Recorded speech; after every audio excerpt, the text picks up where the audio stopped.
پہلے قسم ہے توحید ربوبیت کہ اللہ تعالیٰ کے سوا کوئی رب نہیں، اللہ تعالیٰ کے سوا کوئی خالق، کوئی مالک، کوئی تدبیر کرنے والا نہیں، اللہ تعالیٰ کے سوا کوئی مشکل کشا، کوئی حاجت روا نہیں، اللہ تعالیٰ کے سوا کوئی بھی نفع نقصان کا مالک نہیں.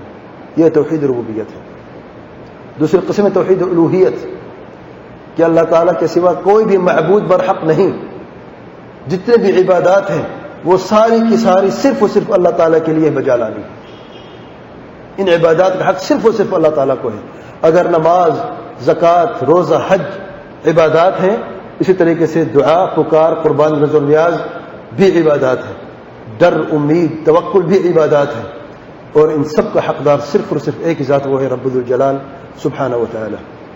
جیسے کہ ہم نماز صرف اللہ تعالیٰ کے لیے پڑھتے ہیں تو ہمارے دونوں ہاتھ صرف اللہ تعالیٰ کے لیے اٹھنے چاہیے، ہمارا دامن بھی صرف اللہ تعالیٰ کے لیے پھیلنا چاہیے، کسی اور کے لیے نہیں.